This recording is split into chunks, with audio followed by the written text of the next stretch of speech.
Enter full screen. Perfect. Great. Um, yeah, hello everyone. It's really nice to be able to talk to you.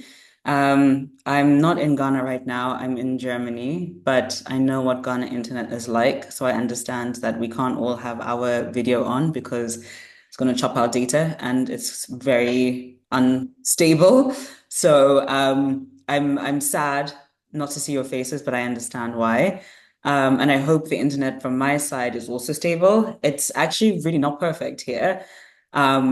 Yeah, it's surprisingly not good sometimes. So just in case we do get cut off or anything, I'll just join back on the link or something. And please do let me know if there's anything that you think you missed or anything you need me to repeat.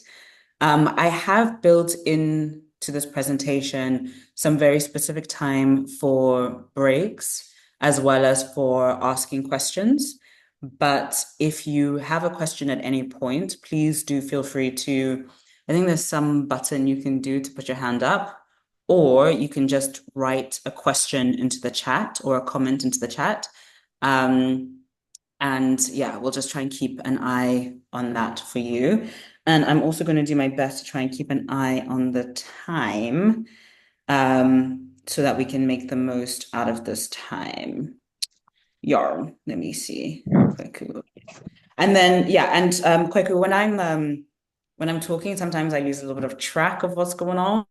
So if you can also just keep an eye on the chat and let me know if there's a question there that I've missed, please just let me know so I can come back to it. Okay, sure thing. Great. So, the topic today, or the topic that I am talking about, and the topic that I actually really genuinely think about a lot, in my own life, in my own work, is about leadership. What I'm hoping that we'll do with this time is really kind of together think about what it means to be a leader, think about the role of leadership, think about the future of leadership for you yourselves, whether you are like founders or whether you're working within a team. I think there's lots of different types of leadership, and thinking about leadership is relevant and important for all of us, no matter what position you're in, no matter what industry you're in as well. And when it comes to leadership, um, I would say I have quite a particular approach to it. I really think about leadership as this process of learning. And for me, that process is about learning yourself, learning the people around you, learning how best to communicate, learning what doesn't work, learning what does work a little bit better, and just constantly and continuously through this process of learning, hopefully getting better at being able to not just do your work, but also to connect to other people and also to bring out the best in other people as well. And hopla, qu'est-ce qui se passe? Oh, there we go. Okay. So, I'm going to talk about my own leadership journey and kind of what I do, where I work from as well. But before that, I wanted to just do kind of an introduction to me again. And I mean, obviously, if you do a presentation, then you like talk about yourself first. Like that's not new. But I think in this particular context, it really is, for me, the most appropriate way to start this question about leadership. Because as I said, leadership as a form of learning really involves learning yourself. And I think we often don't think about ourselves until we have to try and communicate who we are to someone else. Or, we kind of are used to ourselves. We've been ourselves our whole lives. But suddenly, when you're in front of other people, whether you're giving a presentation or whether you're in front of other people as the leader, as the manager, as the founder, that's when you really have to start thinking about who am I? What do I think? What do I care about? And how do I move forward? So, to begin this like leadership as learning process, like I had to spend a lot of time thinking about who I am. I am 32 years old at the moment, and I still struggle with figuring out how to introduce myself and to describe myself. There's like 63 different words that I could use and anyone can use to describe themselves. But some of the easy things are that I'm British and Ghanaian, probably got from the accent. I was in London, and then actually I spent a lot of my childhood in Johannesburg in South Africa. And then after university, I moved to Ghana. And actually, I know nowadays we have a lot of talk about like return and blah, blah, blah. And people wanting to connect to the motherland, blah, blah, blah. For me, it was actually, I knew I wanted to start something. And I knew that in Ghana, worst comes to worst, I will always have some family that I can stay with, and I always have somewhere to go and eat. So let me go to Ghana, and see what's possible there. And so, yeah, that was a lot of my move to Ghana. I knew I wanted to create something, and Ghana seemed like a place that would allow me to do that. And then just in terms of what kind of person I am, I would say I'm very curious, for better and worse. I would say I'm someone who's also like I am an athlete in some ways, but I also can be extremely lazy and extremely restless. And I actually think that I mean being lazy is not the best quality, but it's also can be helpful. At least it can be helpful to know that you can be lazy because if you're smart, you're going to set up structures, systems, and networks of connection that allow you to take breaks, allow you to be lazy sometimes and still get the work done. So, always good to know who you are, what you need, so that you can set things up in a way that serves both you and whatever team you're working with. I think I'm also quite athletic, blah, blah, blah. I can be very serious. I can also be quite goofy. And I'm someone who, I would say I have a lot of ideas, and I'm also someone who follows through on ideas. And that for me is also something that I think was very important to recognize in myself and also to recognize that other people don't always have that. Like some people have a lot of ideas, but don't necessarily actually take action on them. This is also very important because to be a good leader, in my opinion, you have to know what people are really like. So you're not trying to force people into a position, into a role, into work that doesn't make sense for them. And the same for you, right? Like I know I'm an action-oriented person. I know when I have an idea, I have to try it, I have to follow through. But there are some people who don't want to take the initiative. And it doesn't mean that they're not good at being part of a team or working, but they're just not that person who's going to get things started. So, maybe don't make them the team leader. Make them a part of a group where someone else is a really confident, strong person, strong leader, and and then this other person will play the supporting role. So yeah, that's that's who I am. Yeah, it's always such an interesting experience to think about yourself. Anyway, so that's kind of the overview of who I am and sort of how I start thinking about leadership. It's funny because now I'm thinking like, would I be a leader if I didn't have a company? I think so, because I think leadership is also about attitude and approach. But I do have a company, and so it kind of like fast forwarded the experience of learning how to be a leader for better and worse. And I'm a leader in the sense that I co-founded a dried fruit processing company with my business partner and co-founder Emmanuel Ampadu, who was mentioned at the beginning. And we run a dried fruit processing company. And blah, blah, blah. Normally, I would tell you about it, but we just spent a lot of money paying a really amazing Ghanaian production company to make a really great video. So I'm going to just show you the video to give you an idea about the company. Yar. So hold on, I'm going to stop sharing this screen and I'm going to open a different screen. Yep. For a moment. Share.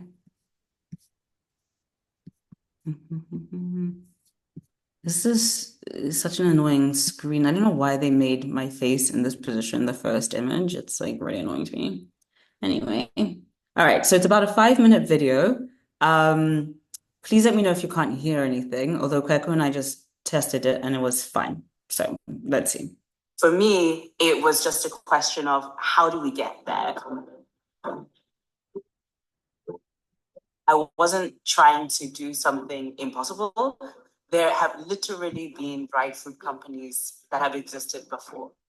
At Pure and Just Company Limited, we operate a brand called Ivaya Farm. And Ivaya Farm makes what I think of as incredible, all natural, delicious tropical dried fruit. And we always say tropical dried fruit from our home Ghana.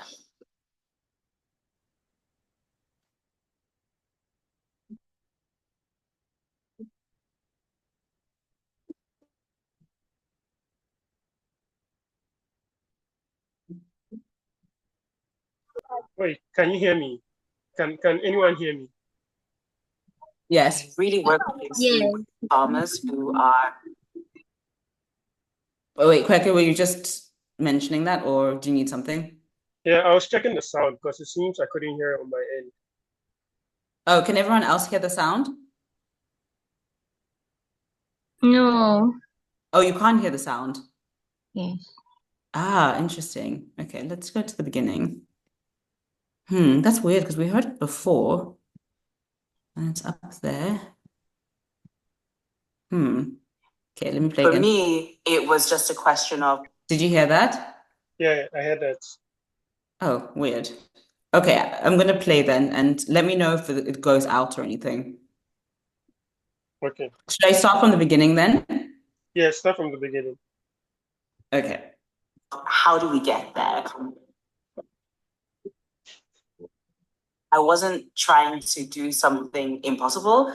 There have literally been dried fruit companies that have existed before.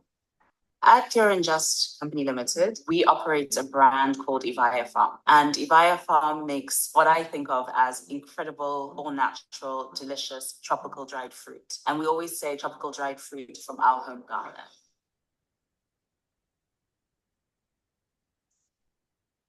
It's gone off now. That's so weird that it keeps stopping.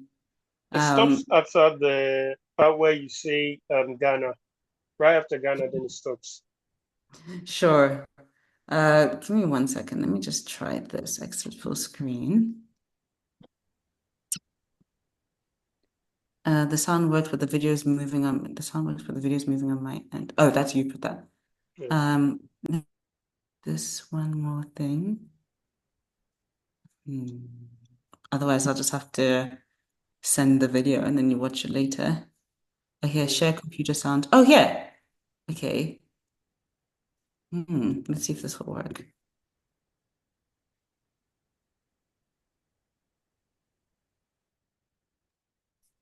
Okay, let's. Oh, wait, hold on. I'm screen sharing. Okay, let's try one more time. Uh, is it working? You need to press play. I can't see anything now. Oh, sorry, my screen sharing was forced. Oh man, love technology. Okay, let's try this one more time.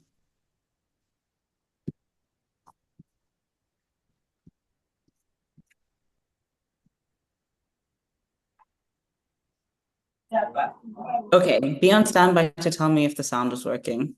At Okay. this point, it should just be music.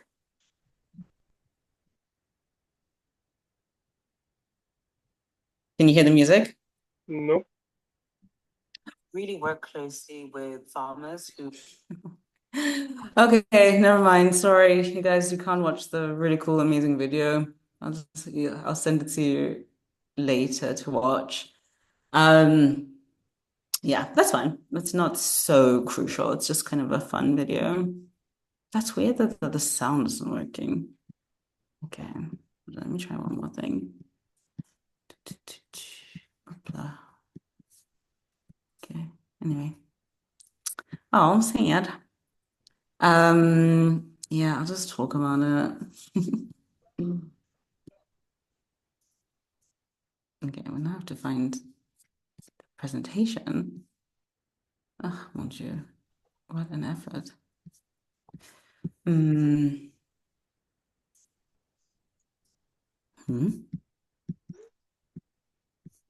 Oh, There we go. Okay. One moment.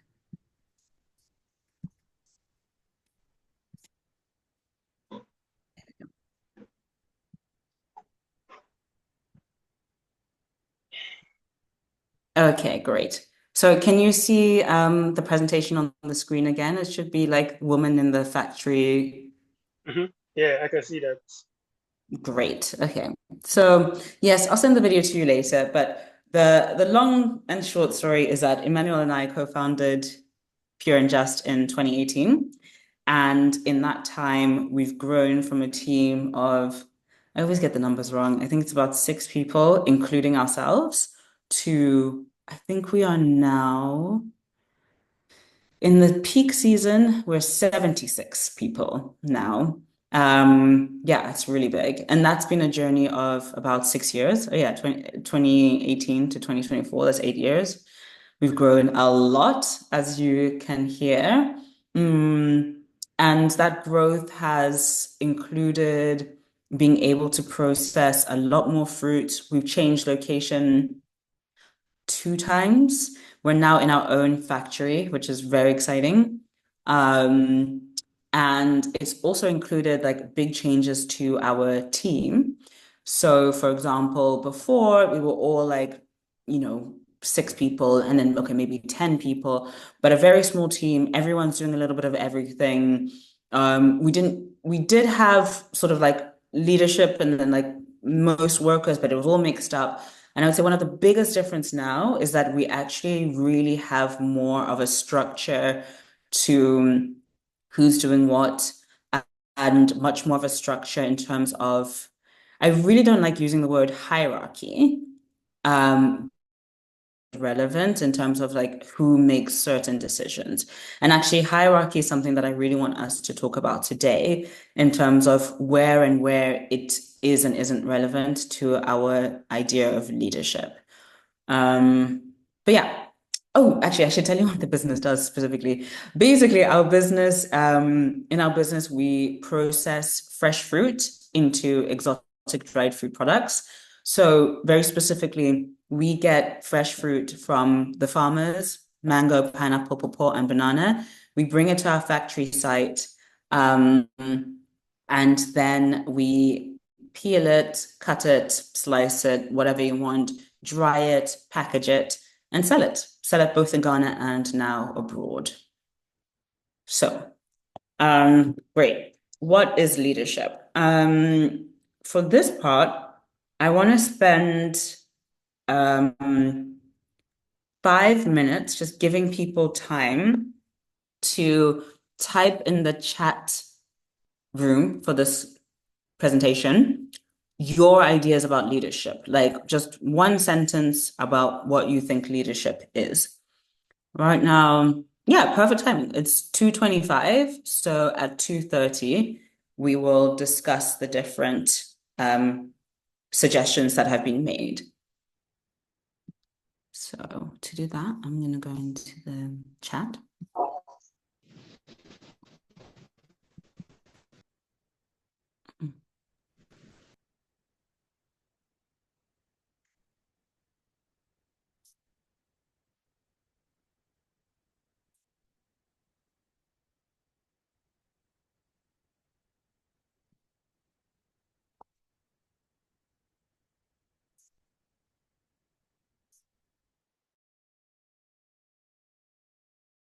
I'm not seeing any messages in the chat, and this is what we're going to use. Your suggestions about what leadership is going to be what we use to do the next part of the session. So please, I want to see one sentence from everybody about what you think leadership is.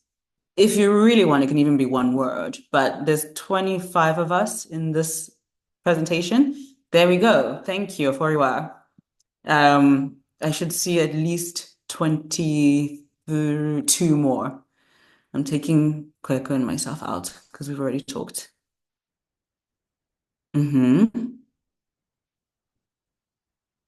It's not a test, by the way, because I don't have any prizes to give. So whatever you think is correct, which is just a matter of we're going to use these as the basis for talking.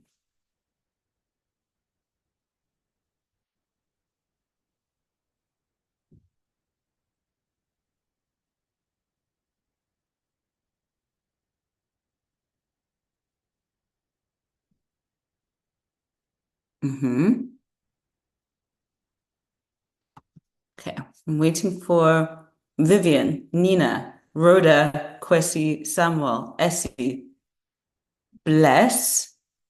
Gideon, is Gideon in? Gideon, waiting for your answer.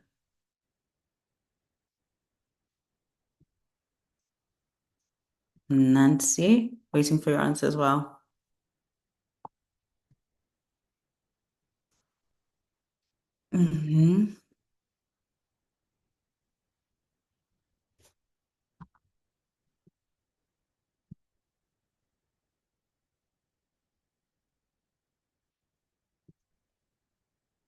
Yakubu, what do you think leadership is?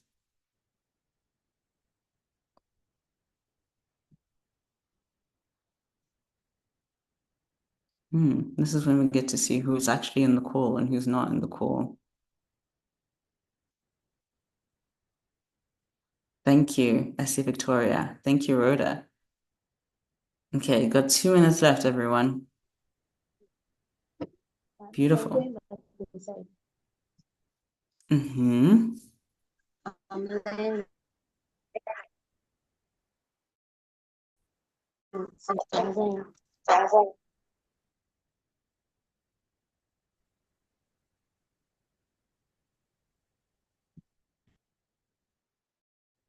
Okay, thanks. Okay, while we're waiting the last 2 minutes for any other additions, I'd love everyone to take a look at the message chat yourself and see whether you agree or whether you strongly disagree with anything that people have said here. And if there's anything that you disagree with or that you want to question, let me know. You can either put it in the chat or we can have a little discussion in a minute as well.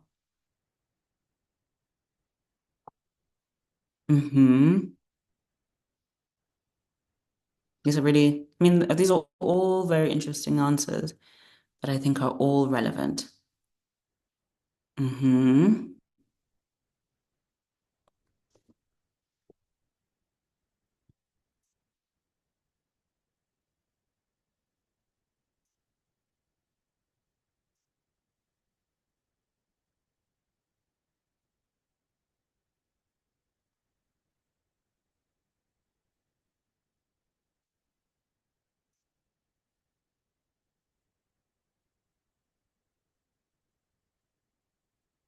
Okay, we're at 2:30. Let's go with what we have.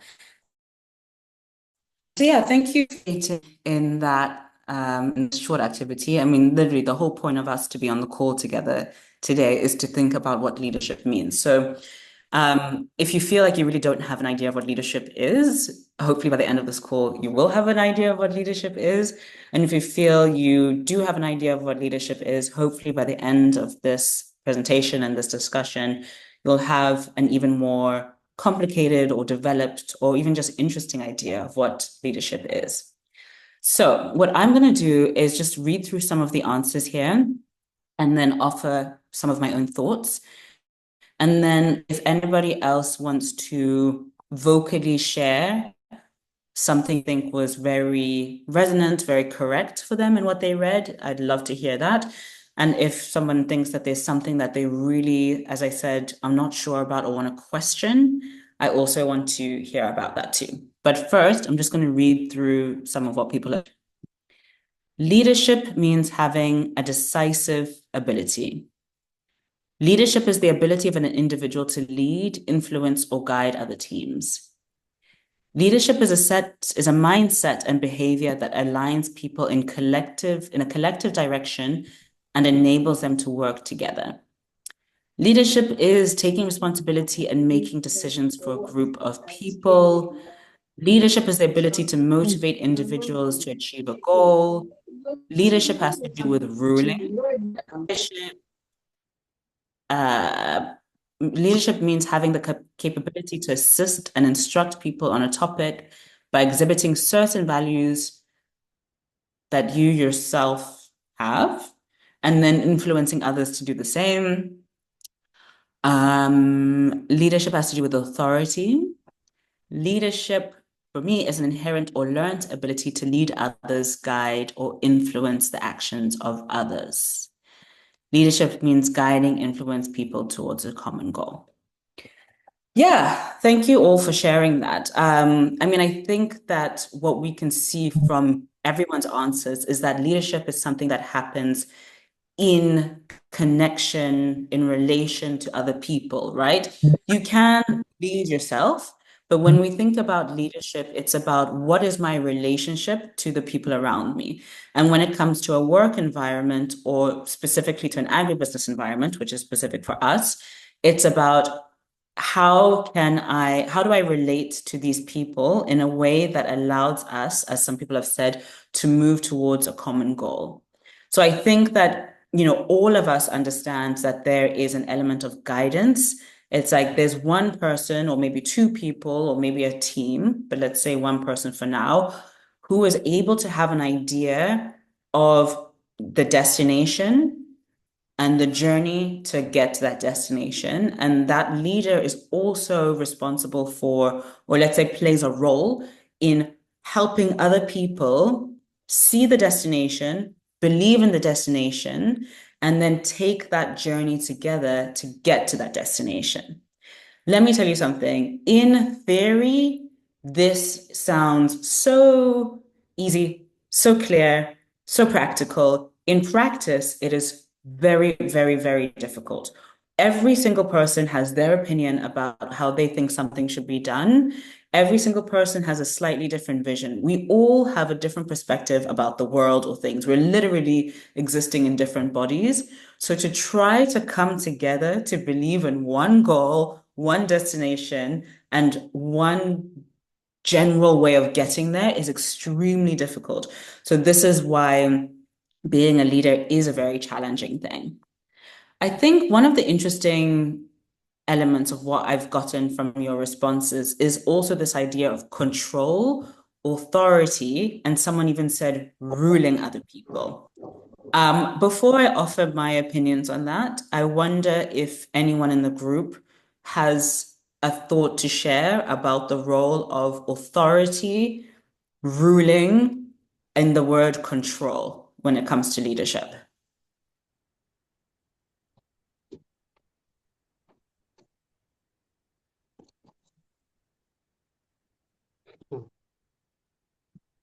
Or maybe I'll ask the person who put it there. So Robert Smith Davis, you said leadership has to do with authority. Can you tell us what you mean by that? Please unmute yourself to answer.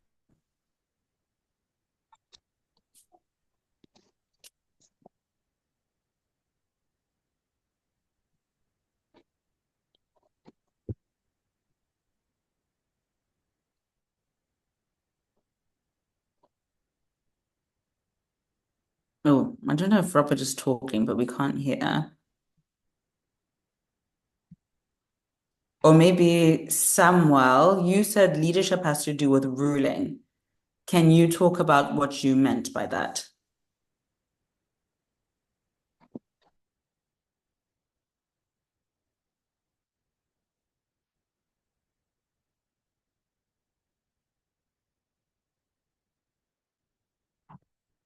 Hmm. Is Samuel also not there, or can you guys not hear?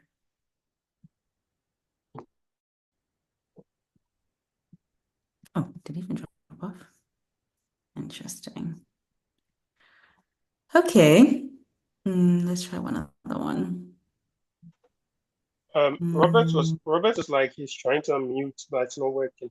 But it's not working. Okay. Yeah. Let me see if I can prompt from here. Can you unmute him as the presenter? I can only ask to unmute. Yeah, me too. Interesting. Okay.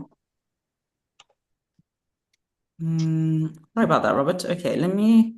Or you can just call out a name.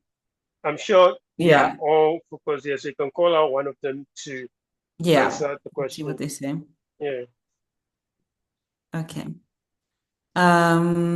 Here. Is it Mashra? Mashura? You said leadership is about taking control and guiding people to achieve a specific goal. Can you talk to us about what you mean by that? Oh, thanks, Robert. Okay, so what I meant is control is all about giving direct effort, giving people, putting a direct effort into something and helping people to make decisions. So you are the main body, helping people to make decisions, putting much of your effort into it. That's what I meant by the control. Okay, thank you very much for sharing that. And then actually Robert has just texted that what he meant basically was that leadership has to do with someone who has the power to give orders. And I think what these two I think these two comments are really important because there is this side of leadership where it's like so nice and so friendly and so inspiring, right? It's like somebody who believes in the dream and can help other people achieve the dream. But the reality on the ground is that that person also has the responsibility for managing resources, managing money to achieve that kind of goal. And that involves giving instructions, making the final decisions, and making sure people are doing what they say they are doing. And this is actually, or it can be a very uncomfortable part of leadership. It's definitely a part of leadership that I'm continuing to learn about and honestly struggle with because most of us don't want to be the bad guy, right? Most of us don't want to seem like the mean person who doesn't care about people, only cares about the work or whatever. And so it can actually be quite a difficult thing to have to be someone who's making decisions.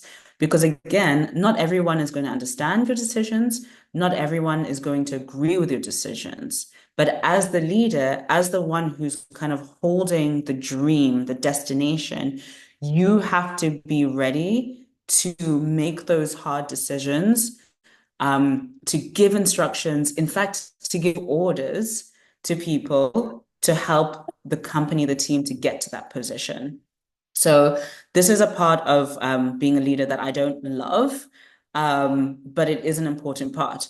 Of course, there's also the other side where you find people who are like power drunk, right? They love to give orders. They love to give instructions. They believe everything that they say is correct.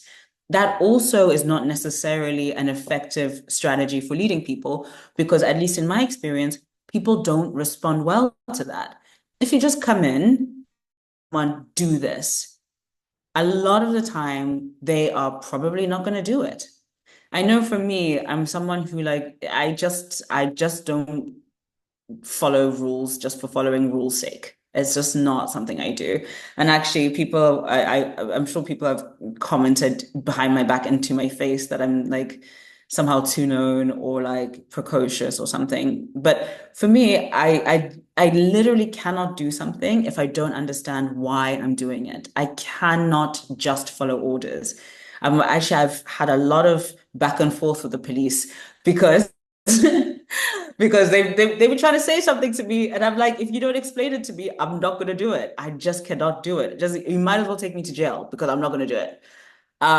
So there's a place, there's a good and bad place for this kind of mentality. But what I'm trying to say is that we have to find the balance as leaders between doing the hard work of giving instructions, giving orders, making sure we're actually doing the work we need to achieve the dream, the vision, the destination, but also making sure that we are always communicating well with people so that they want to participate in the work we're doing to achieve the dream, the destination, the goal. Because a lot of the time, if you're just telling somebody to do something with no context, no understanding, no care, maybe once they will follow what you're saying because you're the leader, but ultimately they're gonna get bored of it and not want to participate anymore at all. Okay. Right, sorry. So here, these are members of our team, and I have, I'm like, why did I put this in here again? Like, I remember. So we've talked about leadership, and I just mentioned how, we just talked about like the leader is the person who's holding the dream, the vision, the goal, and has to help people understand what the dream, the vision, the goal is and guide people there, and someone who is ready to do the sort of like hard or embarrassing work or whatever of encouraging people to I'm trying to get your faces back on here. Anyway, whatever. Oopsies. There we go. Of trying to do the work. But I think for me, what has been really important in my experience as a leader, as a business owner, is also to know that the leader at the end of the day is only ever part of a team and a larger system. There is no leader if there's no team. And if there's nobody else, then there's no work getting done. There's no team, there's no destination, there's no goal, whatever. So we always have to remember that we as leaders are in a context. And also the leader relies on other people to help them arrive at that destination. And so in our company, we've always tried to have a system, a structure where everyone feels a sense of leadership, in their role in the work that we do. So in this picture specifically, we've got our quality assurance manager, Eunice, on the far left. This is Henrietta. She was one of our production managers. She's actually no longer with us. She wasn't able to move with us to our new factory.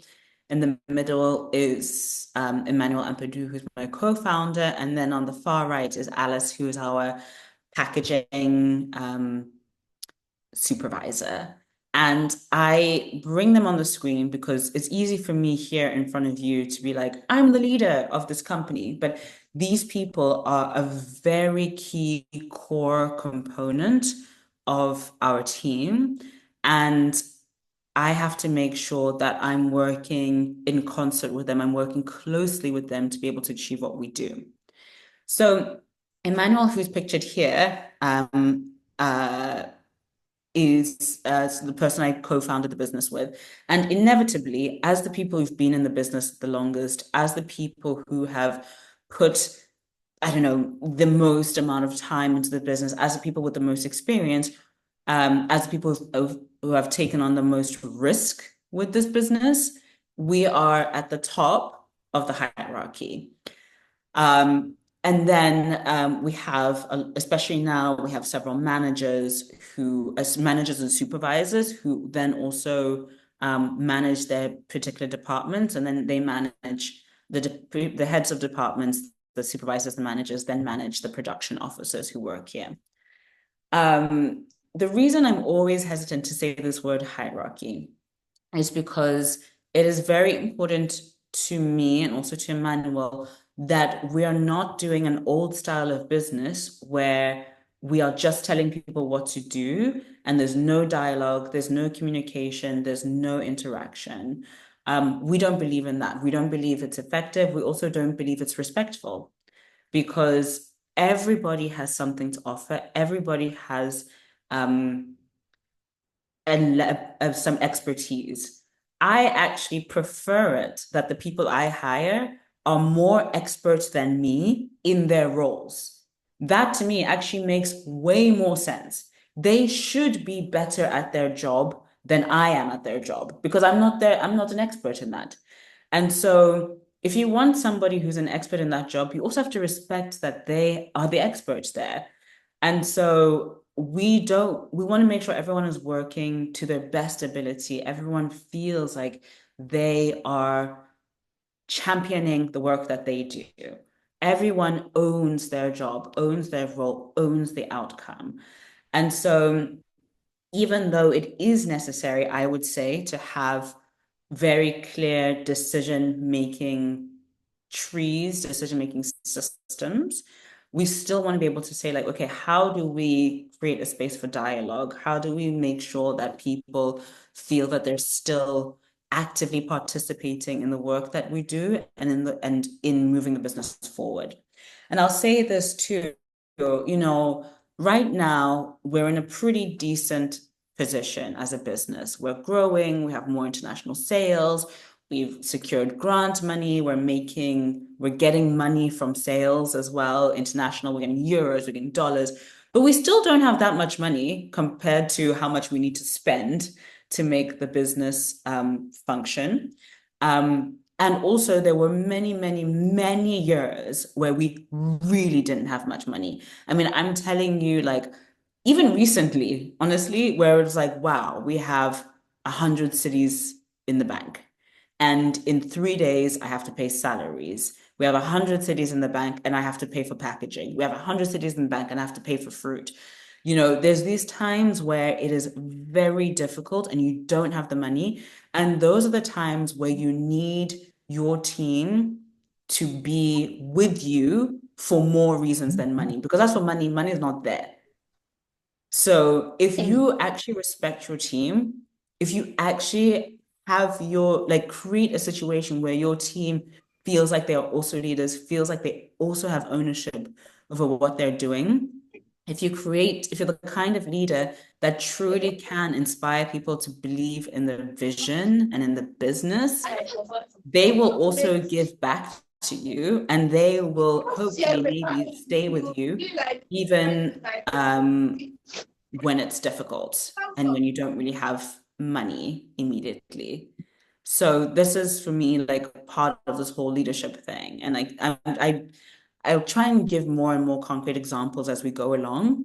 But yeah, I would just say that it's like really important to treat seriously and respectfully the people that work with you, to really respect other people's expertise, and also to have the humility to understand where you are not the best person to be the authority.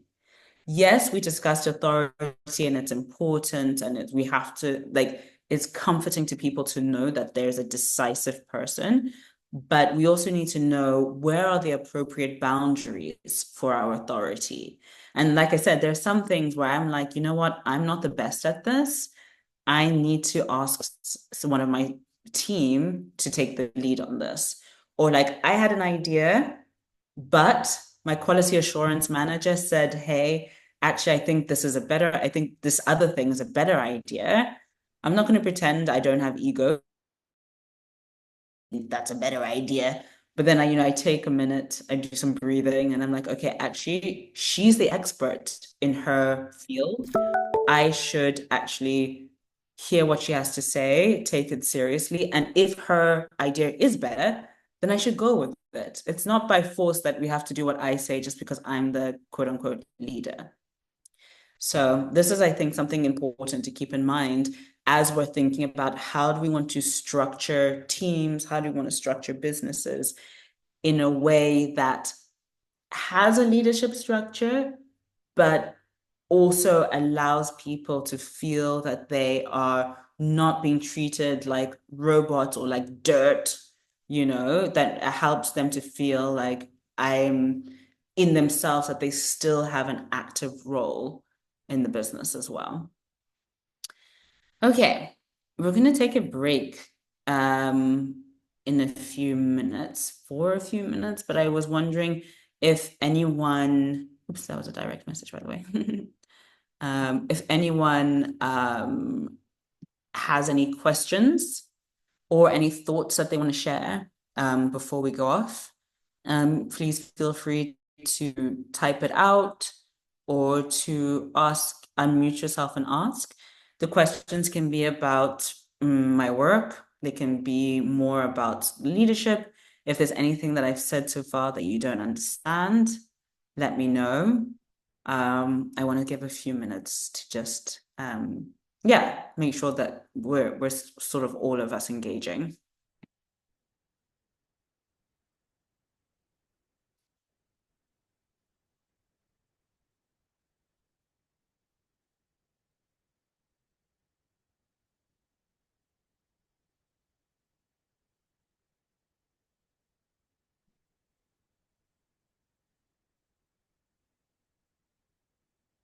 I'm just leaving a minute in case you are thinking of a question or a comment. Or it could be a comment for the second half of the meeting if you're like, actually, I really want to talk about this specific aspect of leadership. You can also put that in the chat or unmute yourself and share.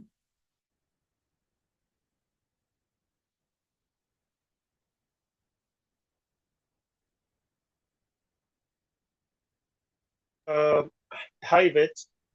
Mm-hmm. I feel if we leave it open like this, due to shyness or I don't know, they wouldn't want to talk. So I prefer if you put them randomly on the spot so that they will be engaged. Because sometimes it's hard to get them to come out. Yeah. Okay. Actually, this is a good thing for me to like comment on before I go for the break and then we do the second half.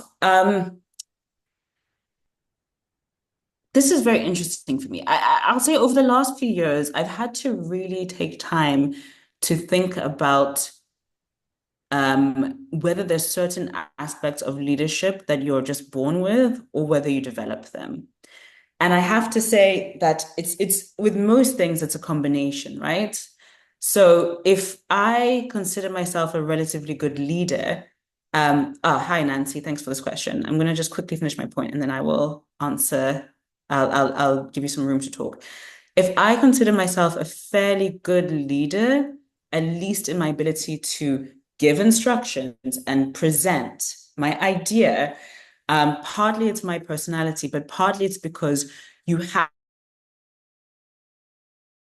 I'm not going to be offended. Realistically, it's a Saturday. You're having to listen to me talk for 2 hours on a Saturday. Maybe you're not that interested. Maybe you're not that engaged. It's fair. You don't have to tell me. We can leave it as it is. I get it. But if it is shyness, I want you to really think in yourself, what are your own goals for yourself? And is that shyness helping you achieve that? If you want to be a leader, let me tell you something. I can't sugarcoat this. You have to get over the shyness. You absolutely have to, because in order to guide, in order to have authority, you need to be confident in yourself. And I think we have to be careful because you also don't want to be too much. You don't want to be pompous. You don't want to fake it, but you need to figure out what you need to do in yourself to feel confident in what you're saying, that other people feel confident in you. If you fake it, normally people can see you're faking it and it doesn't work. So for me, advice from my own experience is that you have to figure out, what do I really care about? What am I really trying to say? Do I believe what I'm saying? If you feel good about it in yourself, other people will hear that and respect it. What I also learned in school, because I went to very good schools, I was very, very privileged, very, very lucky. Anytime you have an opportunity to participate, take that opportunity.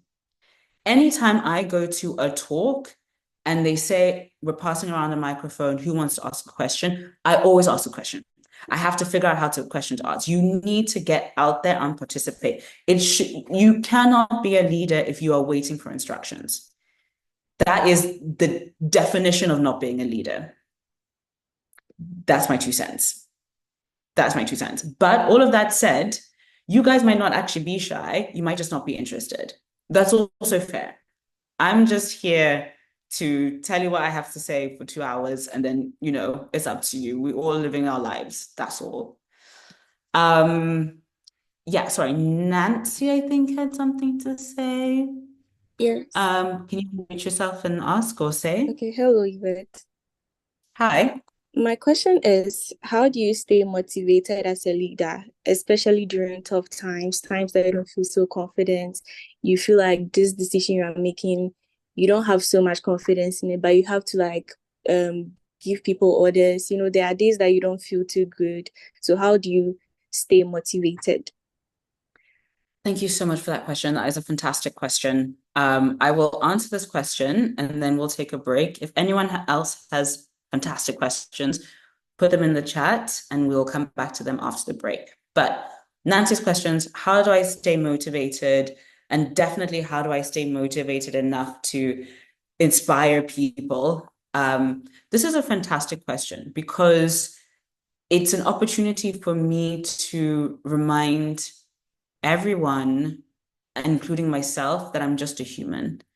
There are many, many days where I'm not motivated, just fully, I'm not motivated. I don't, and even worse, not only am I not motivated, I hate everything. I hate having to work. I hate having a job. I hate having insecurity. For like 3 or 4 years, Emmanuel and I were basically not paying ourselves. I also hated not making any money. It was super hard. But I had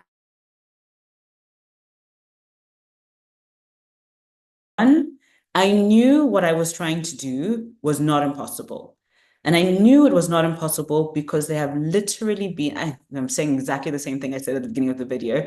There have literally been other dried fruit companies. And for me, maybe it was delusion. I was like, if somebody else has literally done this, it's literally not impossible. I can do it. If it takes me 2 years or if it takes me 10 years, someone else did it.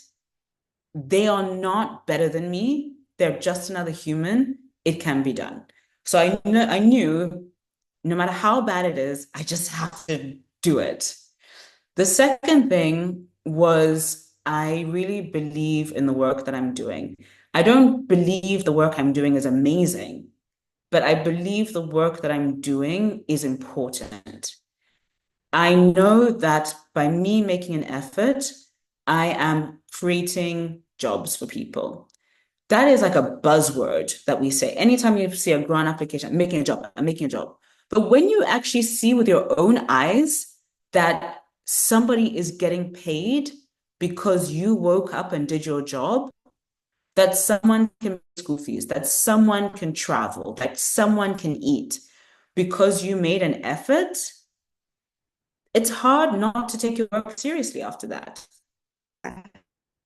If I know that tomorrow's Sunday, if I know that on Monday, if I wake up and I start my work at 8 or 9 and I work until 5, I am part of being able to give money to 75 people. For me, that's extremely motivating. It doesn't mean I feel good, but it's very motivating. And I think this is, I don't know if I'm going off the rails here. I don't even know if this is like very inspiring talk, but the reality is most work is not that fun. Nothing is fun 100% of the time. Nothing. And so if I have to do something that is not fun all the time, it might as well be meaningful. It might as well be important. It might as well be good. So that's for me, that's like really important for me to keep in mind.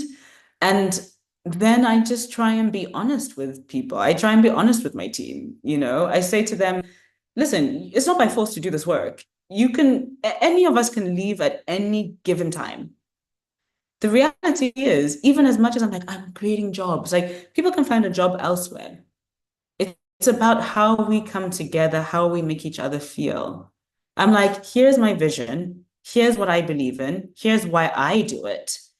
If that makes sense to you, let's do it together. If it doesn't make sense to you, it's not by force to be here. We should go where we feel aligned. And I just talk straight to people. I talk straight to people. And I think it seems to work. But my main thing is like, I just I'm realistic about what human adult life is like.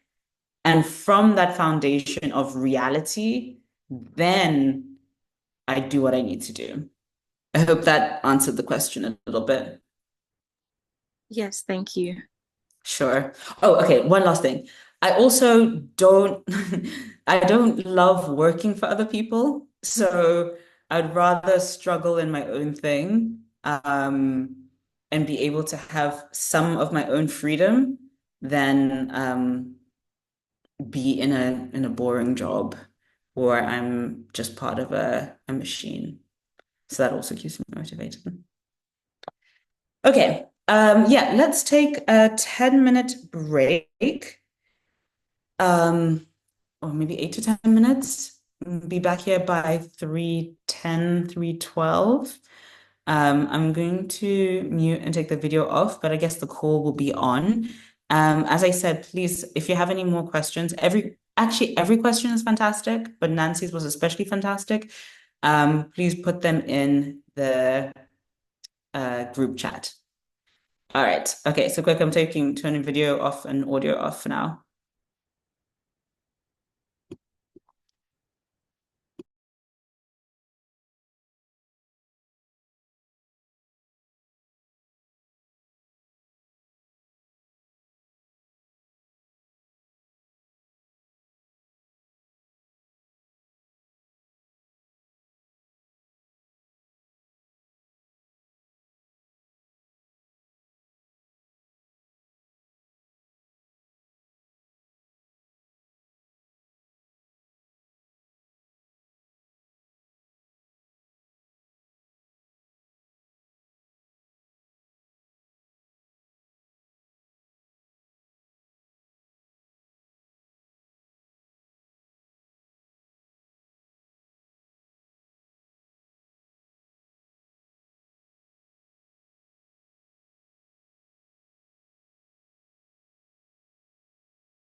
Okay, hopefully we're all coming back to the table.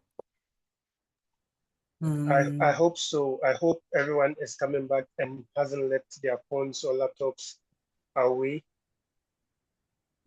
If you're around, kindly show a sign of life.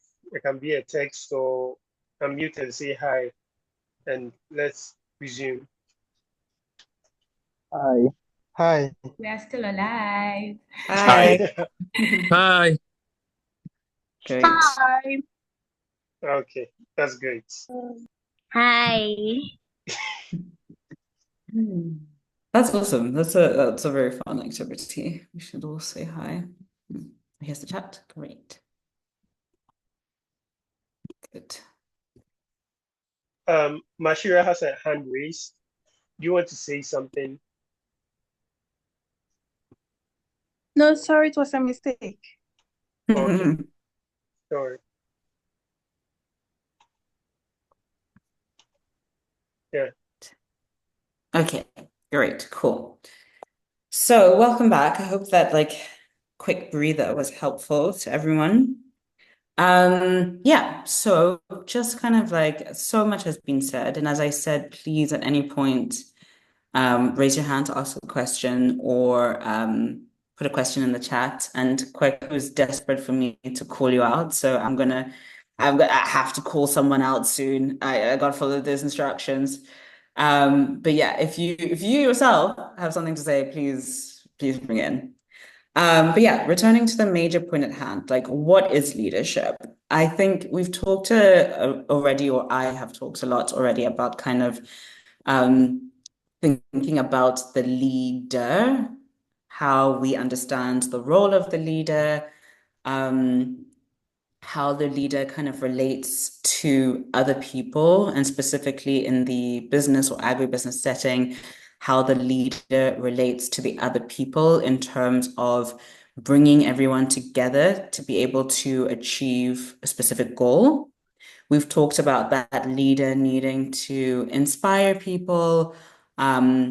We've talked about that leader needing to both create a very clear sense of vision and goal, and then being able to help other people see that goal and believe in it.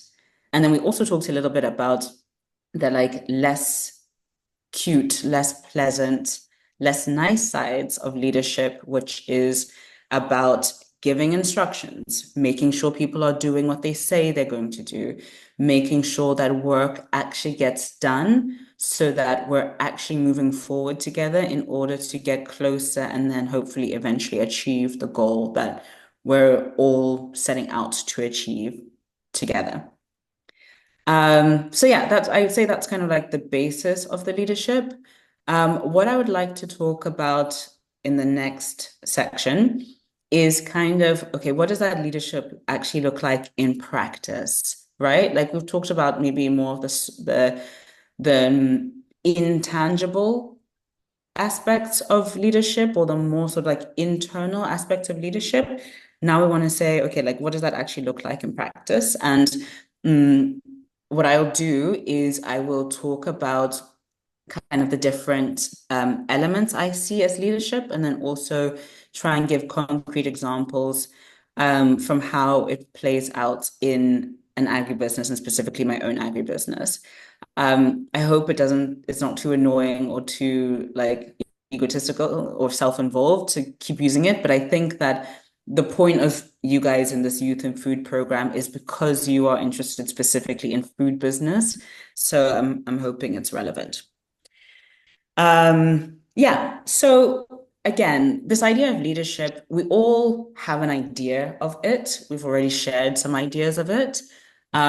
We've also discovered that we have a lot of alignment in how we think about it, but we also have differences in how we think about it. I also think it's fair to say that we often have a very kind of like generalized view of it. And so what I wanted to do is spend some time kind of saying, okay, what are the different components to leadership as I see it and as I experience it in the workplace? This is not in any big particular order, but just starting with the first one that I have on the list is, I would say, task leadership. So we already talked about the leader being someone being someone who gives instructions. You know, at the end of the day, we really can't get away from this foundational, fundamental part of leadership, right? When somebody comes to work in the morning, they need to know what they're doing. And hopefully we all get to a place where we can lead ourselves and figure out what we need to be doing. But the person who is the champion of achieving the dream, the goal, where we want to be, also has to be the first person to help people understand what needs to be done to get there. So everyday tasks, it starts from the leader, and that leader can be the co-founder, the CEO, but it can also be the head of department. So the packaging supervisor, or it could be the quality assurance manager, and they will assign different tasks to people. So my job might be to say, my job is to give a task to the managers. So I will say to the managers, I'll say to my quality assurance manager, hi, Eunice, we need to achieve this health and safety certification. And we need to achieve it in order to be able to sell our products in Europe. And we need to achieve it in the next 3 months. That's a pretty specific goal. I've explained to her why we need it, so that we can sell, so that we can get money, so that we can pay people. And now her task as the leader within her department is to now give instructions to the people she works with, to the people who are working with her. So I said, Eunice, you and your department are in charge of achieving the certification. Eunice will go to her team and say, hey, we need to achieve the certification so that we can sell in Europe, so that we can get money, so that we can pay salaries. In order to achieve that certification, we need to create documentation. We need to teach the production officers how to use the documentation. We need to then go and apply for the certification. Then we need to organize the audit. Then we need to do the audit. And then we need to finalize the process, whatever. So you understand how, in that sense, we have task leadership. We understand where we need to go, what the goal is, and the leader breaks down what that goal is into tasks. And that continues until everybody has something to do. So this is a fundamental part of the business. As a leader, if you don't really have a good sense of what you're trying to do, what the vision is, what the goal is, what your business does, you're not going to be able to effectively give instructions and tasks to others because you yourself won't know what to do.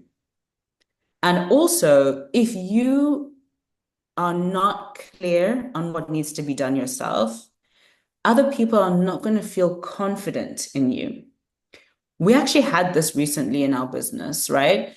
We hired a production manager, and that production manager was responsible for managing production, was responsible for managing operations.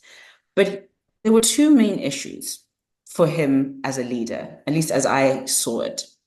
One was that he didn't really understand his role very well. And he also wasn't very experienced in our particular dried fruit business.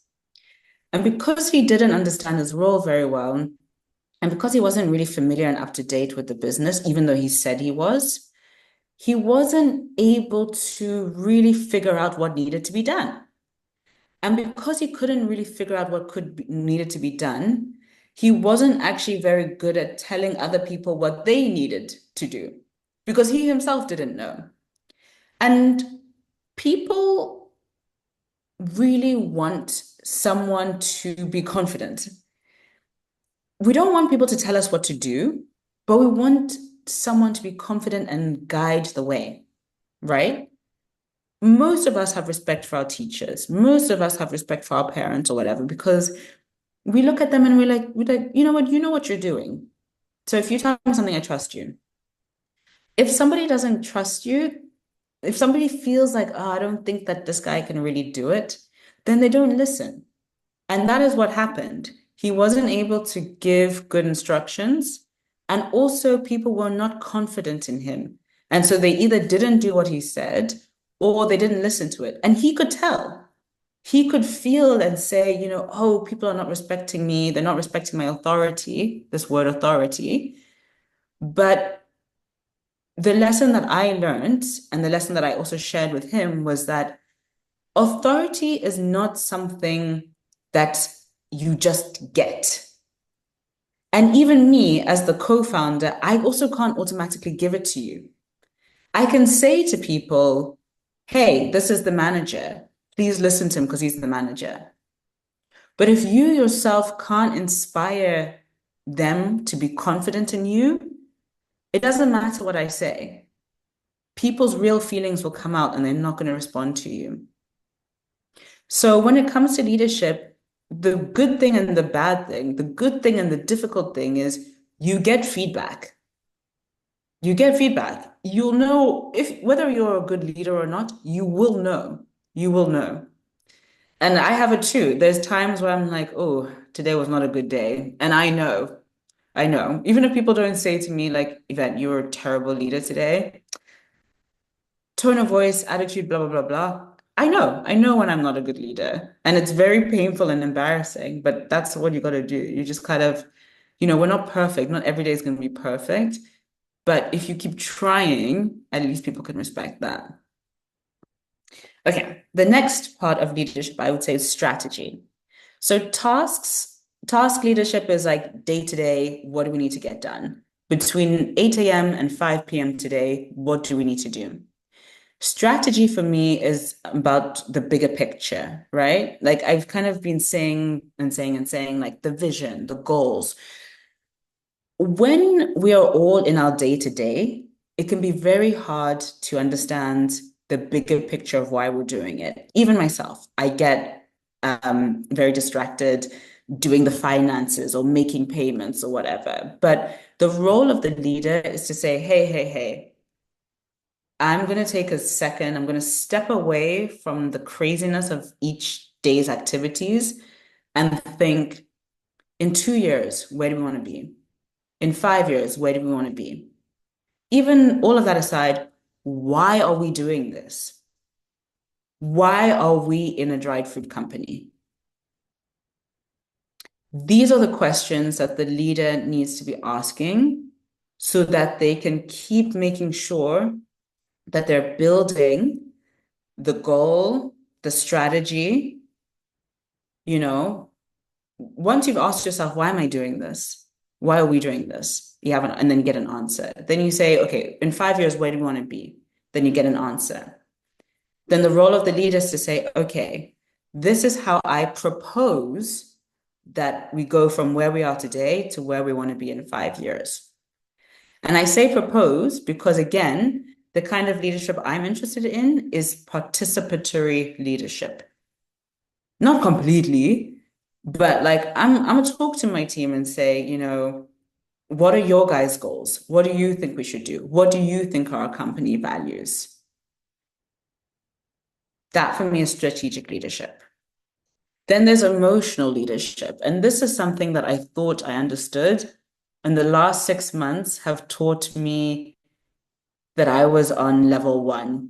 And there are like 23 levels. And I was on level 1. And maybe now I'm on level 5. Emotional leadership is very, very challenging. Very challenging. I'm not sure how many people here have like been in work before, not even been a leader, but just been in work or done group projects, let's say. Maybe you have experience of how challenging it is to work with other people. And not because other people are bad people. I honestly think most people are pretty good people, but we have different opinions. We have different approaches. We have different experiences. We have different temperaments. We have different moods. We're going through different experiences in life next to each other. And it means that it is really not straightforward to work with other people, let alone to guide them or to lead them. The other thing that I have learned a lot in the last few years, and especially this year, is that number one, we're all humans with feelings and emotions. A lot of the times in work, as the leader, you are called on to help resolve a difficult situation. That difficult situation could be between two people, or it could be one person who's having a difficult time. And as the leader, they are calling you to try and help resolve that situation. And it can be really difficult because, what makes you an expert? And like this is a question I literally ask myself all the time. Like, I'm a leader, I'm responsible for the team, I'm responsible for achieving our business goals, but I also have said that I want a company where people feel fulfilled and happy. So that's also my goal. Feeling satisfied and feeling happy are emotions. So I have to figure out how can I support people's emotional experience that they feel happy and fulfilled.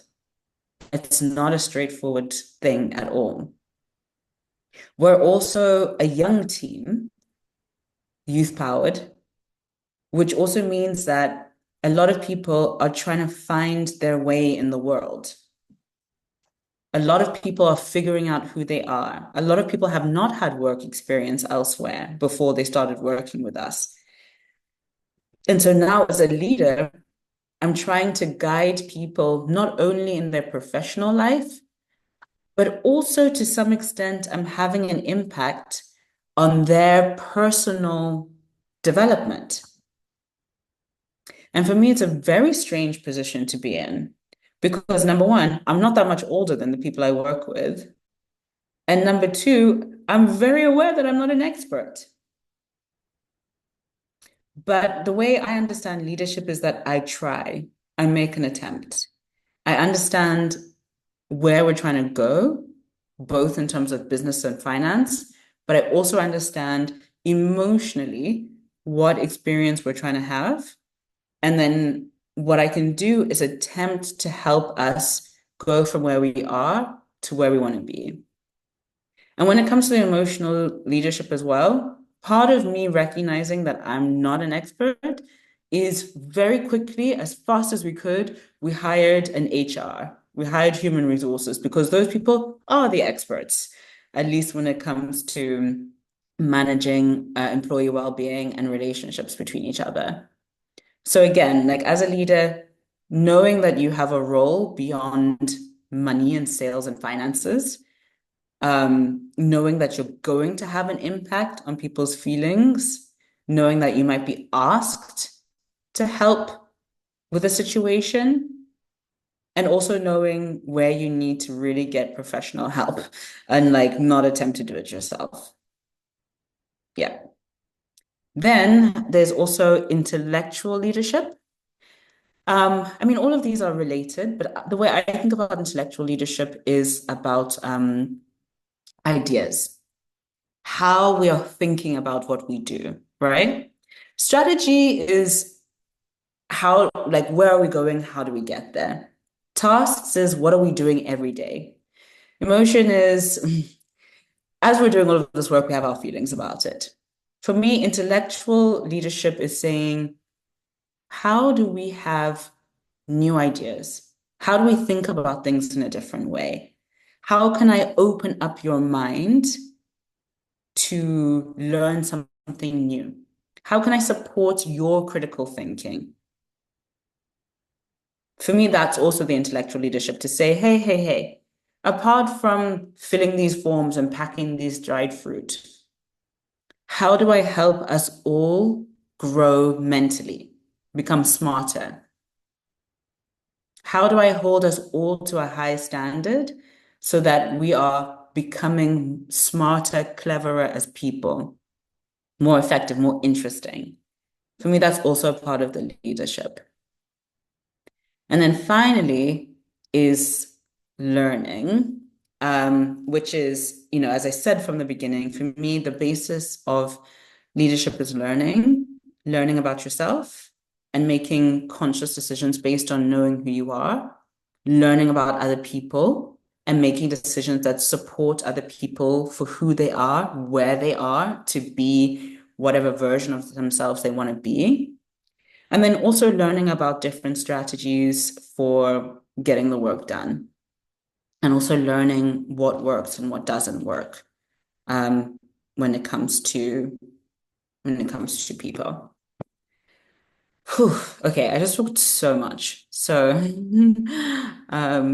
please, did that work? I always do that. Does anybody have any thoughts, question, responses? I know I'm not supposed to do a general like this, but it's in my nature. So I'm just gonna give 2 minutes of open time if anyone has a question or a comment, or if anyone disagrees with me about something. I actually would really want to hear it. I really want to hear it. Otherwise, after a minute or two, I'll just move on. Or if anyone thinks that there is a component of leadership that I have not included in this list. I don't think this is everything to do with leadership, but these are for me the sort of top, 5? But if there's something else that you think is like top 5, a top component of leadership, please do let me know and I can add it. How do I put that picture there?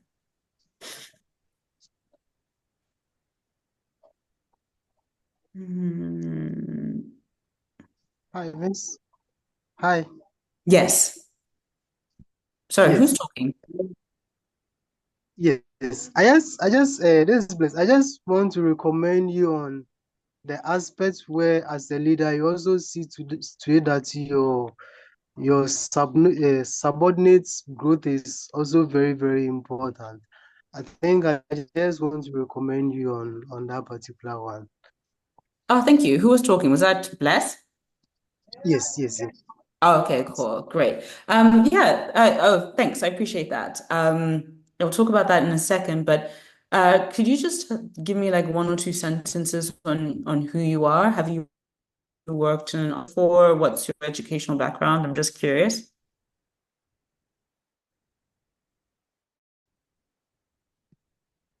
Oh, you're muted if maybe you're responding.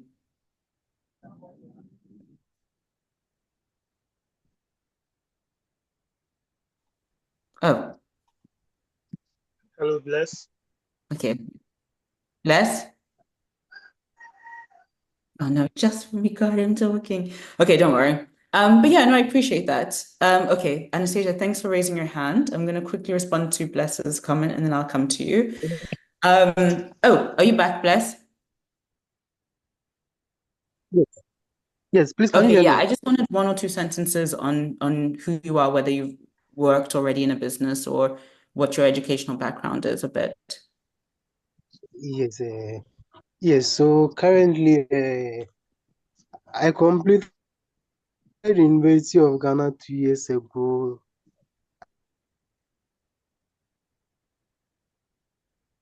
Business, yes, agribusiness, yes, part with solar technology. A Japanese company where they are trying to solve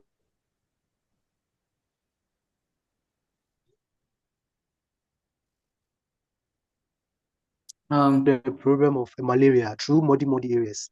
You of the weight of your subordinate as a leader is currently we are having a project manager who is interested in building his leadership. Yes, so that is the main mhm. reason why I'm trying to. Yeah, thank you so much for saying that because I had a feeling like, and actually, I'm gonna use a little bit of time at some point before the end to ask you all what is a characteristic that you've really liked in a leader, and in your real experience, what is a characteristic that you haven't liked? And I think this is such an important example. Like, is the leader for themselves or is the leader for the team? And like I said about the whole feedback thing, who you are and what you choose to do, people will see the real you and they'll know. So, for example, Bless, you recognized in this person is not for us, this person is not for their team, this person is for themselves.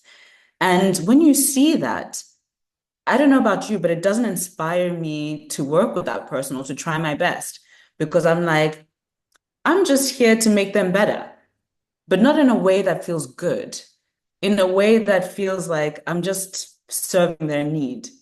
So as a leader, we want to be aware of that. Like, who am I here for? Who am I here for? And for me, the best type of leadership, the best type of work, everyone is improving. Everyone is growing. Everyone. And for me, remember I said at the beginning that I'm kind of lazy? I really want my team to get good because the better they are, the less work I have to do. And honestly, like I do agribusiness, but it was not my dream when I was 10 years old to be an agribusiness entrepreneur. I'm really interested in other things, but I can't do those other things until this business is in a good place. And so I want my team to be good because then I'll also get my freedom back. So, you want to think about these things and you want to be able to be real about it. So yeah, thank you for that. I also want to just mention this word subordinates. I feel like it's not just Ghana, but in Ghana, we're really fond of a certain type of language. My subordinates, and then there's also my superiors. For me, it's not something I'm comfortable with because I don't want anyone to be superior to me. Maybe I just have a lot of ego, but I'm like, I haven't met somebody who's superior to me. And not because I think I'm the best. I just think we're all humans. Like, you're not superior to me. You might have more experience than me. You might be better at a certain task, but superior to me, I'm like, that's not. I also don't think anyone is less than me. And so I don't know. I don't want to be prescriptive. I don't want to tell anyone how they should talk. I just want us to be very aware of how we say things, what we say things, and what they mean, and the impression they give. If I go to my team, I don't even like the word staff. Sometimes I use it because it's familiar, but I don't even like the word staff. I prefer team. But if I go to my team and I say to them, hi, everyone. You need to respect your superiors and you are the subordinates. I just don't feel like people are going to feel respected and excited. Also, when I started the business, I think when I first started, I was 24 years old. And when we registered the official business, I was 26 years old. And at 24 and 26, it's pretty difficult to tell someone older than you that you are their superior. Because I have people, even now, I have people I'm working with who are older than me. I don't have any children. I have people who are working for me that have children. I don't feel comfortable to say I'm your superior. You know what I mean? So again, we all will get the chance to decide to some extent what we want to do. But I really encourage you to be very conscious about the type of language you're using and whether that language is really reflecting how you really feel and also what you want to share and what you want to do in the world. Thank you. Anastasia, sorry, I talked for so long. What was your question, please? Would you mind to unmute and ask or to share your comment? Yes, sure. I can be heard, right? Yes, thank you. Thank you, Yvette. So I don't know if anybody already asked that question or if you've addressed it earlier. I joined a bit later, but I want to ask leadership, like, can anyone be a leader? And should everyone aspire to be leaders? Like, sometimes some people do not want to be leaders or take like leadership positions, not because they don't want to, but because they're like, not like they don't possess like most of the leadership qualities. Like, there are people who cannot really communicate properly and are not so creative enough and all of that. So they just feel like, then I can't be a leader, so I just like stay back. Right. So then, can anyone be a leader, and should everyone aspire to be a leader? Thank you. Yeah, thank you for that question. There's really, really great questions today. I really appreciate it. Yeah, I think one thing I did say before in this presentation was that it's important to learn yourself and then understand yourself. And you hopefully will get to a point where you can understand where you're very strong and where you're more weak, right? And you can understand what you're like really what things come naturally to you, what things come easily to you, and what things come difficult to you. The reason I say that is because when you know that about yourself, you can know whether an opportunity makes sense for you or not. Now, that opportunity might be a leadership opportunity, and you can say to yourself, you know, not for me, the question is, can you do it or can you not do it? The question is more about, do you want to do it? You know, do you want to do it? Is it important to you? Because I think anyone can be a leader when they care enough about what needs to get done and when they feel personally very invested in seeing this thing happen. For me, I'm the eldest daughter. I'm naturally quite bossy. I have a very strong sense of what I want to do. I don't want anyone to tell me. As I told you, no one is my superior. So to me, it's not that hard to be a leader. It's like there's some aspects of leadership that are not that hard to me, you know. But then there's also aspects of leadership that are difficult to me. But anyway, I was just saying that for me, like being a leader is not, it's something that I understand.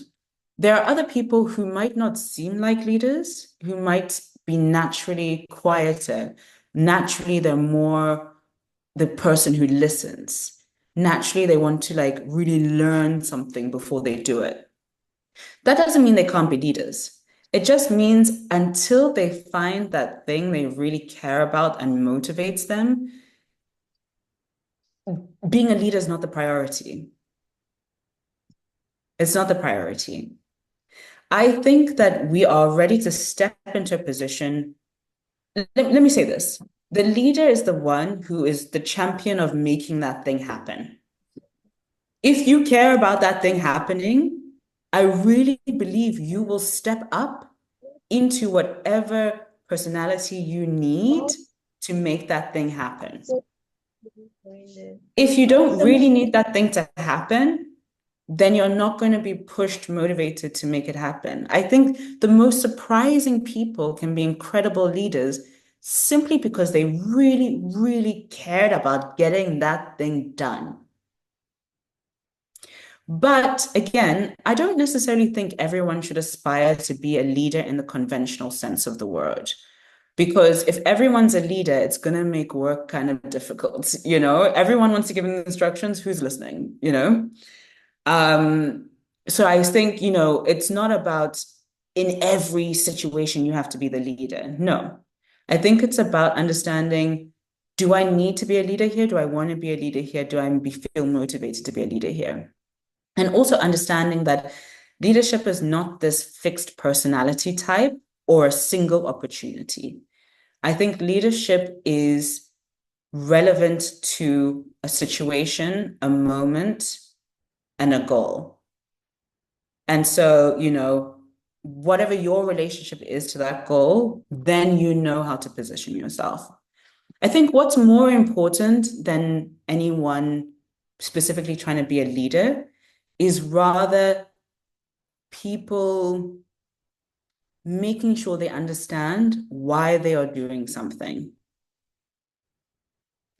Because if you understand why you are doing it, even when it's difficult, even when it's boring, you will most likely still do it. You'll do the hard work to achieve what you need to do, whether it's being part of a team or leading a team, because you understand why you're doing it. So I would focus, if there was anything I would say to people, it's not everyone should aspire to be a leader.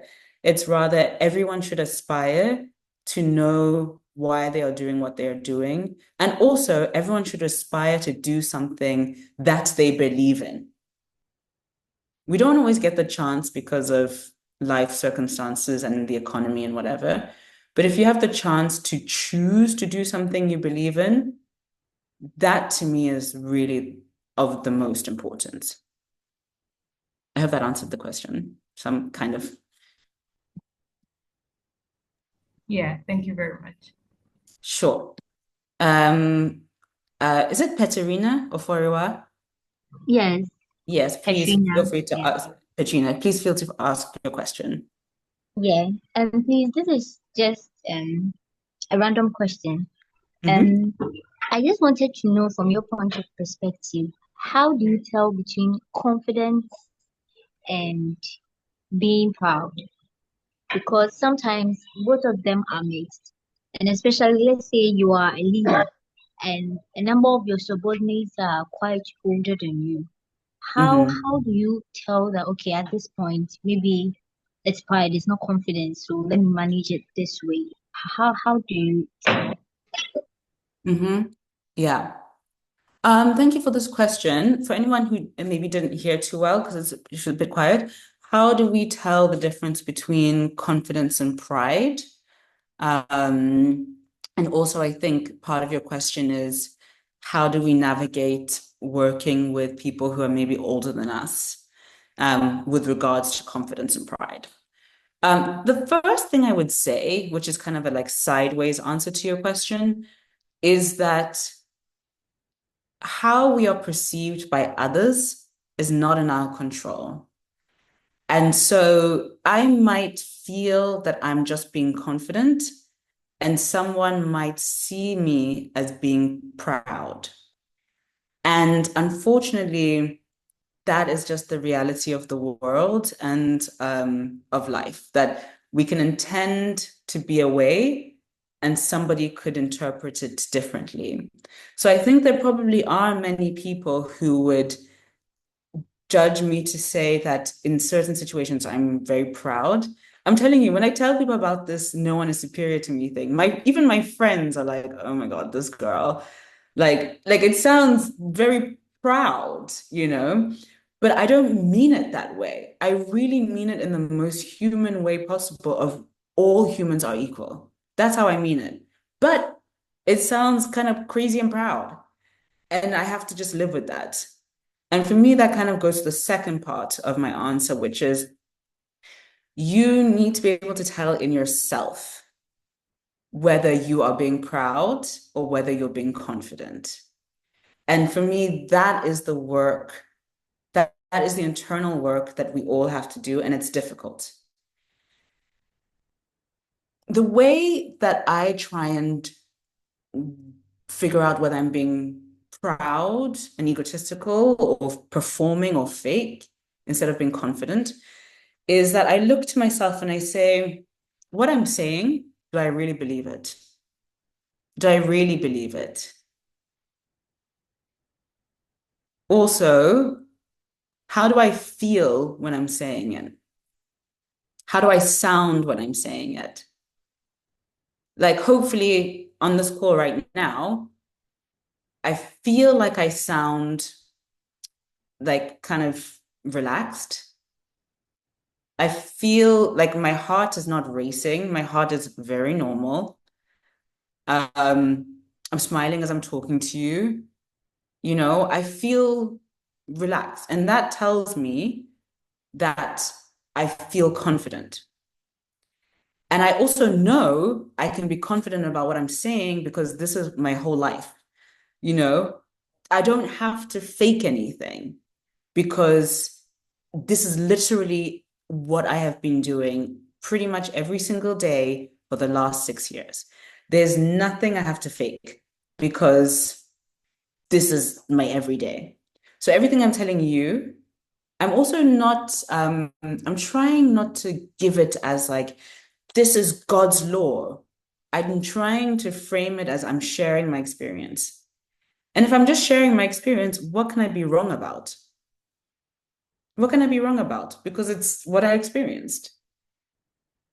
So for me, there's several ways of looking at it. One is to look at the physical aspects of how we present. How is my heart? How's my rate? How's my voice? How's my tone? What's my body language? That will tell you if you're confident or you're not. It'll tell you yourself. Then there's also, is what I am saying something that I know to be true? Is what I am saying something that is part of my real experience? If that's the case, what are you nervous about? If that's the case, what do you have to fake? You know what I mean? So that's how I try and approach every conversation, whether it's with you guys, whether I'm talking to business people in Germany, whether I'm talking to government people in Ghana, whoever I'm talking to. As long as I can make sure that I'm talking from my real experience, then I can be confident easily because I'm saying what I know. The times where I'm starting to try and make some S up, make some ish up, that's when I start to lose confidence. And that's when I start having to fake it. And that's when I'm like, this is not right. And I think faking goes hand in hand with pride. Sometimes we are being proud and we don't even realize we're kind of faking it. I don't know if that makes sense, but like you've created a persona for yourself that maybe you've used to convince yourself and you don't even realize you're faking it. But I don't know, somehow you'd slip up. The final thing I would say, and I hope it's not too confusing, I'm going all over the place. The final thing I would say is that I think it's okay to be proud of what you've achieved and proud of what you know. You know, it's up to each of us to figure out as individuals what the balance between being humble and recognizing our own achievements. The main thing I would say is I want people to feel comfortable around me, not too comfortable. I don't want anyone to say whatever they want of me, but I want people to feel comfortable around me. I don't feel like I need to make people, I don't need to feel better than people. I hope. I hope I don't give those vibes. You can ask my team and ask them the real opinions. Maybe, I don't know, maybe it's not so good. But I don't want people to feel like I'm better than you. No, I don't need that. I just want us to get the work done. And so I think like the more we have these conversations with ourselves, the more we listen to ourselves, the more we question, what am I doing? How do I sound? Why am I doing it? The better able we will be to understand like how we are coming across to other people. Yeah. I hope that answered the question. Sorry, we've actually gone so fast through the time. I want to spend a few minutes talking about like whether we have new ideas of leadership, but I think Bless, did you have your hand up for a while?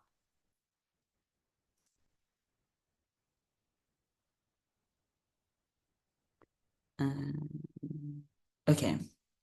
Okay, then before we go into the last few minutes of the presentation, did anyone have any other questions or comments or thoughts? Maybe you thought something at the beginning of the call and now you have a different thought, or like something has really changed for you. I'd be really curious whether anyone has like a new idea about leadership or teamwork or whatever. Yeah, I'll just give it just 1 minute in case anybody has a question about that. Something that has changed for them now, or something that is like, or maybe something that was surprising for you to hear. Just scrolling through here.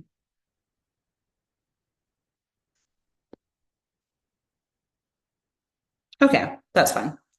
Do you know, this I haven't talked about it before, but in the last few minutes before I leave more last minutes of questions, we just had this question about sort of pride and confidence, and that's kind of in relation to others. But we actually haven't spoken about, no one has asked about like appearance and leadership. And I have a very specific appearance and I have to try and make it work as a leader. If anyone has a question about appearance and leadership, please feel free to ask. I'm going to leave the space open to ask those questions. Otherwise, I can also just talk about it. But if anyone has a specific question on appearance and being a leader, particularly in a Ghanaian context, or as a woman, feel free to ask. You can type it out, or you can just unmute and ask the question.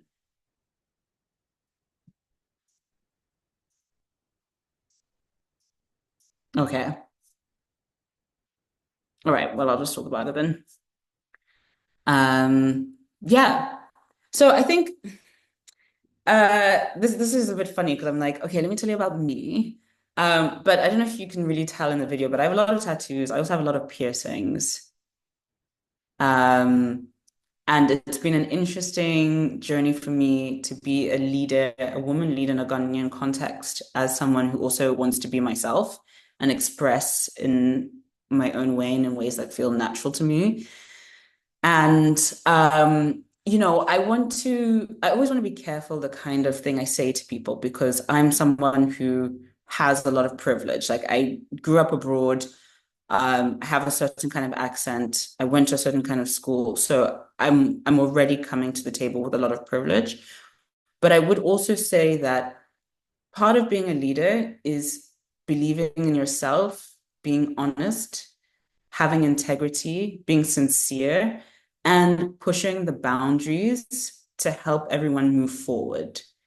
And I have to say, like, you know, 8 years ago, when I first moved to Ghana, all my family said, take out your piercings, blah, blah, blah. And I said, okay. And then I ignored them. And, you know, by really working diligently with my team, by actually just doing the work, I've been able to be a leader in this industry, even as I am, you know? And I think that for me, it's so important. Like the kind of leader I want to be is the kind of leader who is honest and has integrity. You know, what I say, what I think, what I do, all of these things should be aligned for me. So I don't want to fake being some stiff person.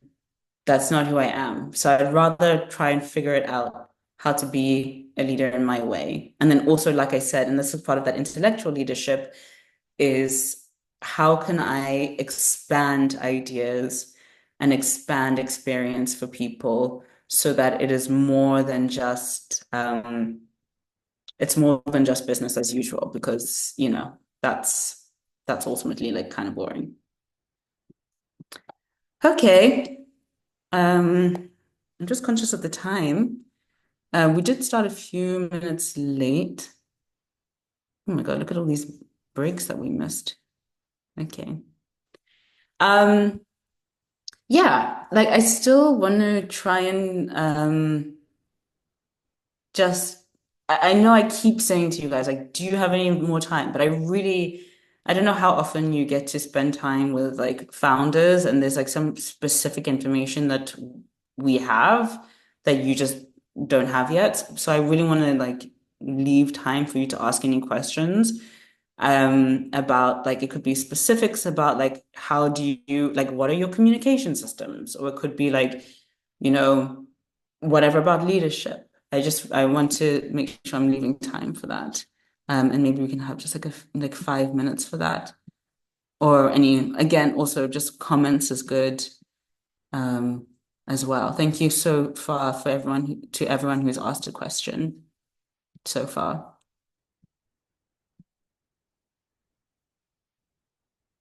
Oh, actually, I forgot that I have a question. Okay, I'll see if anyone wants to ask a question, but otherwise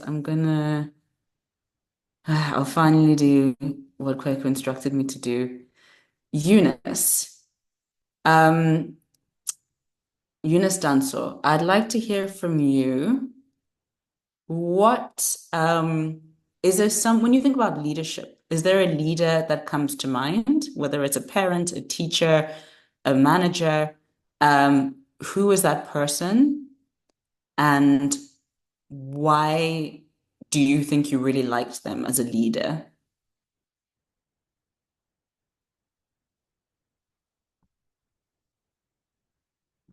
I'm also going to ask the same question to Matilda.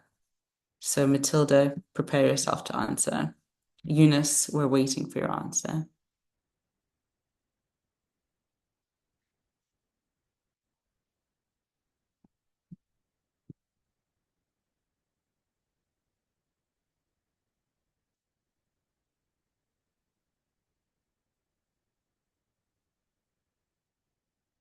Okay, we'll start with Matilda. Matilda, can you think of a leader that you have that's been really meaningful to you? And can you tell us one reason why they've been meaningful to you?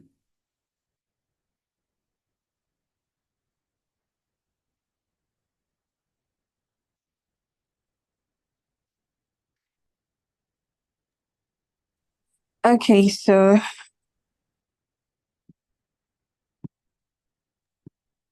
hello. Hi, yes, listening. Okay, so I my mentor, I can say that my mentor is a leader. She's been great.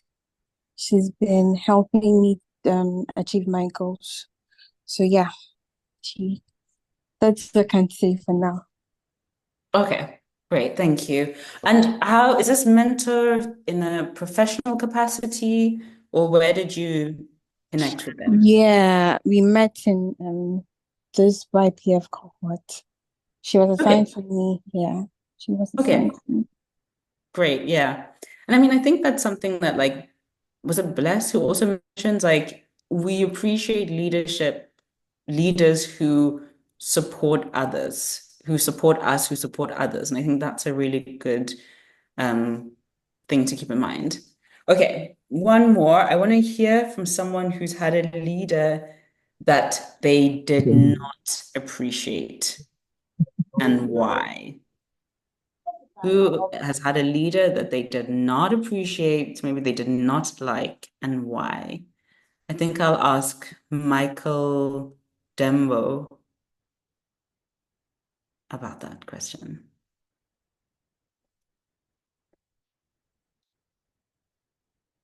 ask Michael, and I'll ask Emmanuel Yao. Well, I mean, hi. Hi. Can you guys hear me clearly? Yes. So I'm finding it difficult to pinpoint a leader who I haven't appreciated fully yet, because I don't think I've worked in so many capacities. But my immediate past working environment, I think there were sub leaders that were, involved. And there were distinct qualities between each and every one of them. So my exact boss, he had a little bit of laissez-faire and was relaxed leadership. So he he he gets involved to get the work done, but not like unnecessarily, touting you about go do this, go do this. So long as he gives you the work, it's like, are you done with it? He really doesn't want to hear anything. And he's more relaxed and involved. And his I don't know how to say it, but he wasn't in my face to do the thing. But at the end of the day, because you just don't want to disappoint him, you end up doing the work. And there were others too who they were reporting to him, but they seemed relaxed whenever he gives them an assignment. But when they are giving me an assignment, they expect it to be done in like a haste manner. So I just didn't appreciate that sort of attitude within the environment. I don't know how to term it, but they seemed so much based, because I felt like it should have been examples. So like, see you doing something, your boss asks you to do something, and then you don't deliver. But because I am, like you were saying, subordinate, I mean, in that context, in Ghanaian context, it's so I don't know how to say it. You can't do away with that thing where somebody is not your subordinate. They basically feel like you are their subordinate. So they were they were they were doing it in that regard. So it's like they're in your face, get the work done and everything. So I just didn't appreciate that type of leadership. But in general, I don't think I have anything to say about it. That's the main thing. Just being in my face, to get the work done when you don't set good examples for me to follow. Yeah, that's so great. Thank you very much for sharing that. I think that's really important for so many reasons. But one, it's like we talked about this briefly when we were coming up with the examples of leadership. It's like if you are not setting the good example, if you are not inspiring people to believe in you, then why would they want to listen to you or follow you? Sorry, just one thing I wanted to be clear on. You preferred the leadership where he was not in your face.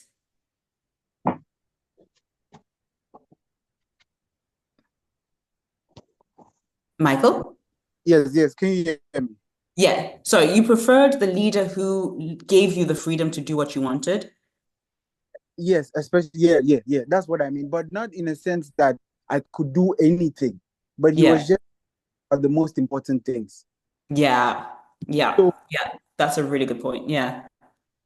So I so think yeah, I mean, like from just his interactions with you, he cares really more about you as the individual and how you're doing well within the environment. Like throughout the week, he cares more about that. And then when there's work, and he's like, I hope you deliver. And I think it was just like an effect, because he cared so much about you, the individual. You just don't want to disappoint him. So it's like when he gives you the work, you want to deliver, and like you're always on good terms with him. So that's what I mean by that. So it's not like maybe I wouldn't do the work that he asked, but just because of how he appreciated me, aside from the work that I do in the office and caring, he was more relaxed in, like setting office protocols and setting things. So I appreciated that kind of leadership more. And it wasn't yeah. almost Yeah. everybody. Yeah. I appreciate that. And I think that basically, I guess that kind of leadership is the hands-off approach versus the micromanaging approach, right? Like micromanaging is where they are closely watching every single thing you're doing. And I think that it's very dependent on who the person is, who the worker is, and who the leader is. Because there are some workers that do need, maybe not micromanaging, but they need a lot of instructions. And that's not necessarily wrong. It's just who they are. there are also some workers who feel more confident and don't want someone on their back all the time. So this is what I was also saying earlier about being a leader and learning. You need to learn what kind of team you have so that you tailor what you're doing to them. Because there's some people who might have been in Michael's position who feel very lost because the manager's not giving them instructions. Whereas there's other people who love that because they don't want somebody on their back. They know what they need to do and they do it. So as a leader, you've got to be sensitive to who you're working with so that you actually serve them in the right way. Great. Okay, thank you for that comment and that example. We're now over time.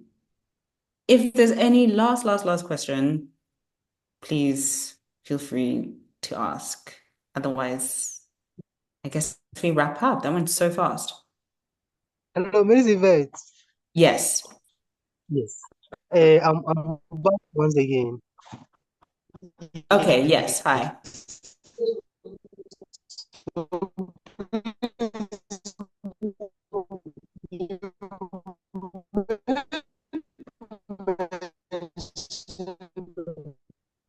Oh, I'm so sorry. I cannot hear what you're saying. Would you mind? There's a problem with the signal.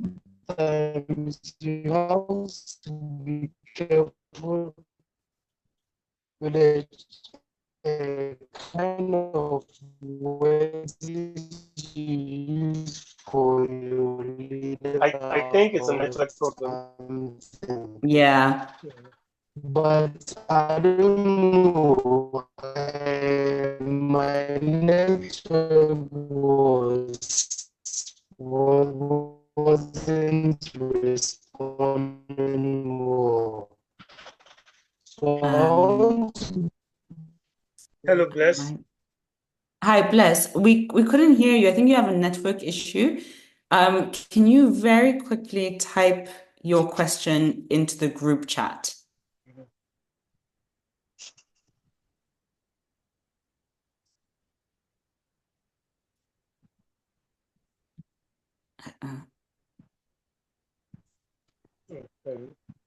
Okay. Yeah, hello, Yes. Miss Yvette. Yeah. Hello, is someone there? Yes, Bless. Yes, hello. Please, I'm Oh, back. okay. Yes. Okay. Yes. Yes, so my question was, you were saying sometimes. Hello. Yes. Yeah, we can hear you. Okay, yes. So please, I was like, sometimes when the leader is going, like the leader is not doing the work right, you the subordinates, are you entitled to question the leader? So, I want to acknowledge that there's a world that I want to create and that I'm creating through my work and my business. And then there's the real world that we live in today. And in a correctly functioning, respectful work environment, there should be a system for you to give feedback to people who are in leadership and management. And when I spoke earlier about hiring a human resources person, an HR person, they are often the person that you can go through to give that feedback and that comment. The reality is that there are some workplaces where there is no HR, or you might be punished for giving feedback. So I just want to acknowledge like the reality of it. Should there be a space, a mechanism, an instrument to give feedback to your leaders? Absolutely, there should be. But again, the reality is that we have to be conscious of the environment that we're working in and see what is available to us in terms of giving feedback back. It might not be available to you in every workplace to give the feedback to the leader, but I think what's so important for us as people who might go and have as people who might go and have your own company or who might be leaders in companies, you want to be aware of what you can do to create structures of fairness that don't exist at the moment, right? Like I said, I'm the kind of person who I'm willing to risk a lot to say what I have to say. I don't know that I would advise that for everyone. But that's just my character. So that's why I said it's better to know yourself and also better to know your environment so that you make a decision that makes sense for you, for your environment. Yeah, I hope that answers the question. Okay, so I mean, I could talk for another 3 hours, but I feel like we don't want to do that. We're already almost 15 minutes over time. So yeah, I just want to say thank you so much for participating. I know it's a Saturday. I'm in Germany and it's cold, so I wasn't going to be outside anyway. But for you, I think the weather is better, so maybe you were going to be outside, although you said it was raining, so maybe not. So thank you very much for participating and giving me your attention. And yeah, I hope what I've said has been helpful. If you're interested